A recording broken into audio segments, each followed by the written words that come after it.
बॉलिवूड अभिनेता सलमान खान याच्या वांद्र्यातील गॅलेक्सी अपार्टमेंटमधील घरावर गोळीबार प्रकरणी हल्लेखोरांना बंदूक पुरवणाऱ्या बिश्नोई गँगच्या सदस्यासह दोघांना गुरुवारी अटक केली आहे. रात्री उशिराने पथक दोघांना घेऊन मुंबईमध्ये दाखल झालं. आरोपींनी एकूण 40 काडतुसे पुरवली होती. त्यापैकी 16 काडतुसांचा शोध गुन्हे शाखा घेत आहे. सोनू सुभाष चंदर वय वर्ष 37 आणि अनुज थापन वय वर्ष 32 अशी अटक करण्यात आलेल्या आरोपींची नावे आहेत. थापन हा बिश्नोई गँगचा सदस्य आहे. दोघे मूळचे पंजाबचे रहिवासी असून सोनू एका किराणा दुकानात काम करतो तर थापन क्लीनर म्हणून काम करतो.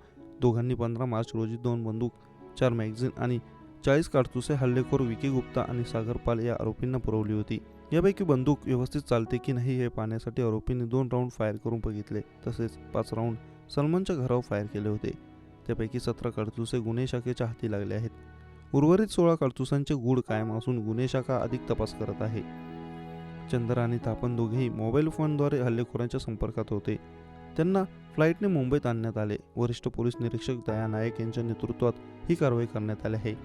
लॉरेन्स बिश्नोईचा भाऊ अनमोलच्या सांगण्यावरून सागर पाल आणि विकी गुप्ताने रविवारी पहाटे सलमान खानच्या वांद्र्यातील गॅलेक्सी अपार्टमेंटमधील घरावर गोळीबार घडवून आणला होता. या प्रकरणी वांद्रे पोलीस ठाण्यात हत्येच्या प्रयत्नाचा भादवी कलम 307 यासह शस्त्र कायद्यान्वये गुन्हा नोंद केला आहे. गुन्हे शाखेने दोघांना अटक केल्यानंतर अनमोल बिश्नोईचा सहभाग समोर आला.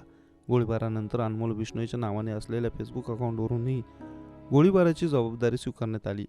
पुढे ही पोस्ट डिलीट करण्यात आली. तर लॉरेन्स बिश्नोईने तुरुंगात दिलेल्या एका मुलाखतीत सलमानवर हल्ला करण्याची जबाबदारी अनमोलला सोपवण्यात आल्याचे सांगितले होते. अखेर या गुन्ह्यात लॉरेन्स आणि अनमोल या दोघांना पाहिजे आरोपी म्हणून दाखवत मास्टरमाइंडचा शोध सुरू केला आहे.